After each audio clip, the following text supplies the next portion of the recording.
Hello കുട്ടികളെ, welcome to my YouTube channel.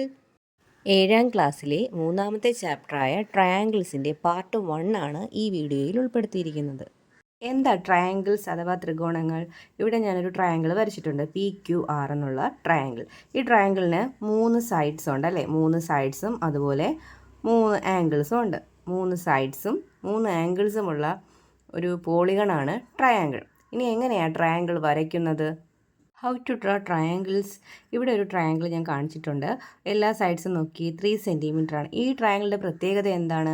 ഈ ട്രയാങ്കിളിൻ്റെ 3 സൈഡ്സും equal അല്ലേ 3 സെൻറ്റിമീറ്റർ വെച്ച്? അപ്പോൾ ഇങ്ങനെ സൈഡ്സ് ഈക്വൽ ആയിട്ടുള്ള ട്രയാങ്കിളിനെ നമ്മൾ എന്താ വിളിക്കുന്നത്?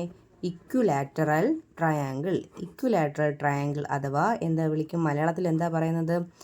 സമഭുജ ത്രികോണം. ഭുജം എന്ന് പറഞ്ഞാൽ വശം. സമഭുജ ത്രികോണം. എല്ലാ വശങ്ങളും തുല്യമായിട്ടുള്ള ത്രികോണമാണ് സമഭുജ ത്രികോണം. ഇത് നമുക്കൊന്ന് വരച്ചു നോക്കാം. ഫസ്റ്റ് നമുക്ക് AB മെഷർമെൻറ്റ് എടുക്കാം. AB എത്രയാണ്? 3 സെൻറ്റിമീറ്ററിലെ. അപ്പോൾ 3 സെൻറ്റിമീറ്റർ നമ്മൾ സ്കെയിൽ എടുത്ത് വെച്ച് വരയ്ക്കുക. 3 സെൻറ്റിമീറ്റർ. ഇനി ബാക്കി 2 സൈഡ്സും എത്രയാണ്? 3 സെൻറ്റിമീറ്റർ തന്നെയല്ലേ? അത് നമ്മൾ കോമ്പസ് ഉപയോഗിച്ചുകൊണ്ട് ആ 3 സെൻറ്റിമീറ്റർ നമ്മൾ എന്ത് ചെയ്യുക? സ്കെയിലിൽ മെഷർ ചെയ്തെടുക്കുക. എന്നതിന് ശേഷം ഈ B എന്ന് പറയുന്ന പോയിന്റിൽ വെച്ചുകൊണ്ട് 3 സെൻറ്റിമീറ്റർ ആർക്ക് കട്ട് ചെയ്തു. അതുപോലെ A എന്ന് പറയുന്ന പോയിന്റിൽ വെച്ചുകൊണ്ടും 3 സെൻറ്റിമീറ്റർ ആർക്ക് നീട്ടി വരയ്ക്കുക. അപ്പോൾ നമുക്ക് ഒരു പോയിന്റ് കിട്ടിയിട്ടുണ്ടല്ലോ. ആ പോയിന്റിലേക്ക് നമുക്ക് എന്ത് ചെയ്യാം? ചേർത്ത് വരയ്ക്കാം. അപ്പോൾ നമുക്ക് എന്ത് കിട്ടും? ട്രയാങ്കിൾ, അതായത് ഇക്വിലാറ്ററൽ ട്രയാങ്കിൾ കിട്ടും. എല്ലാ സൈഡ്സും എന്തായിരിക്കും? 3 സെൻറ്റിമീറ്റർ ആയിരിക്കും. ഇനി നമുക്ക് മറ്റൊരു ട്രയാങ്കിൾ വരച്ചാലോ? ഇവിടെ നോക്കിക്കേ, സൈഡ്സ് 3 സെൻറ്റിമീറ്റർ, 6 സെൻറ്റിമീറ്റർ, 4 സെൻറ്റിമീറ്റർ. അപ്പോൾ ആദ്യം നമുക്ക് 3 സെൻറ്റിമീറ്റർ വരയ്ക്കാം. ഇവിടെ സ്കെയിലിൽ 3 സെൻറ്റിമീറ്റർ മാർക്ക് ചെയ്തു. ഇനി കോമ്പസ് എടുത്ത് ലെഫ്റ്റ് സൈഡിലെ ലൈൻ എത്ര സെൻറ്റിമീറ്റർ ആണ്? 4 സെൻറ്റിമീറ്റർ. അപ്പോൾ കോമ്പസ് കൊണ്ട് 4 സെൻറ്റിമീറ്റർ മെഷർ ചെയ്തെടുക്കുക. അതിൽ ലൈനിൻ്റെ ലെഫ്റ്റ് സൈഡിൽ വെച്ചുകൊണ്ട് നമ്മൾ 4 സെൻറ്റിമീറ്ററിൻ്റെ ഒരു ആർക്ക് വരച്ചു. അടുത്ത റൈറ്റ് സൈഡിലെ ലൈൻ എത്രയാണ്? 6 സെൻറ്റിമീറ്റർ അല്ലേ? അപ്പോൾ 6 സെൻറ്റിമീറ്റർ കോമ്പസിൽ മെഷർ ചെയ്തെടുത്തു. ദെൻ റൈറ്റ് സൈഡിലെ പോയിന്റ് വെച്ചിട്ട് എന്ത് ചെയ്യുന്നു? ആർക്ക് കട്ട്. അപ്പോൾ ആർക്ക് കട്ട് ചെയ്തു. ആർക്ക് കട്ട് ചെയ്തപ്പോൾ ഈ ആർക്കിൽ കൂട്ടിമുട്ടിയില്ല എന്നുണ്ടെങ്കിൽ എന്താ ചെയ്യേണ്ടേ?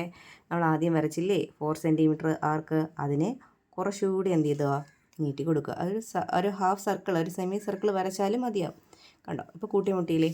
ഇനി ആ പോയിന്റുകൾ തമ്മിൽ, ആ പോയിന്റും ഈ ലൈനിൻ്റെ എൻഡ് പോയിന്റുകളും തമ്മിൽ എന്ത് ചെയ്യുക? യോജിപ്പിക്കുക. അപ്പോൾ നമുക്ക് എന്ത് കിട്ടി? വരയ്ക്കാൻ ഉദ്ദേശിച്ച ട്രയാങ്കിൾ കിട്ടി. ഇത് 3 സെൻറ്റിമീറ്റർ, ഇത് 6 സെൻറ്റിമീറ്റർ, ഇതെന്താണ്? 4 സെൻറ്റിമീറ്റർ. ഇനി നിങ്ങൾ നോക്കിക്കേ, ഇവിടെ ഞാൻ 6 വ്യത്യസ്തങ്ങളായിട്ടുള്ള ട്രയാങ്കിൾസ് വരച്ചിരിക്കുകയാണ്. ഈ ട്രയാങ്കിൾസിൻ്റെ എല്ലാം പ്രത്യേകത എന്താണ്?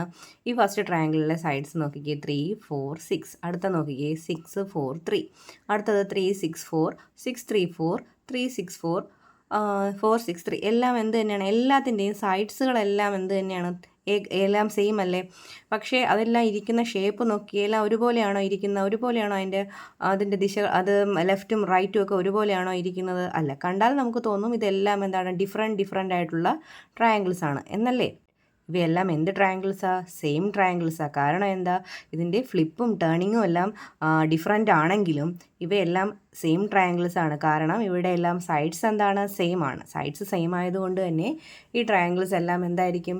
സെയിം ട്രയാങ്കിൾ ആയിരിക്കും. ഇവിടെ നോക്കൂ, ഞാനൊരു ട്രയാങ്കിൾ വരച്ചിട്ടുണ്ട്, PQR എന്ന് പറയുന്ന ട്രയാങ്കിൾ.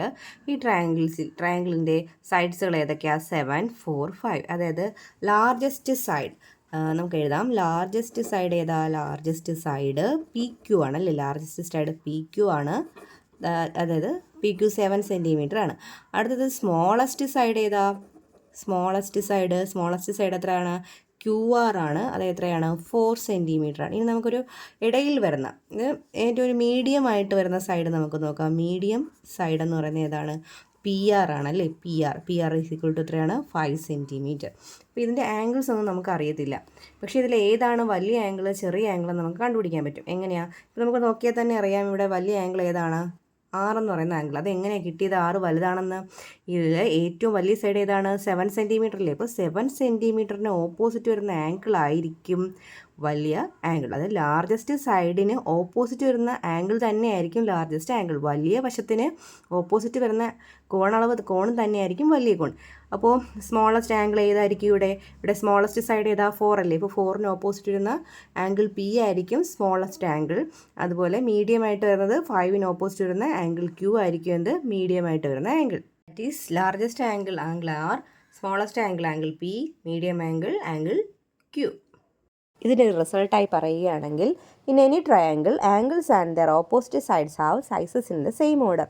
ഏത് ത്രികോണത്തിലും കോണുകൾക്കും വശങ്ങൾക്കും ഒരേ വലുപ്പക്രമമാണ്.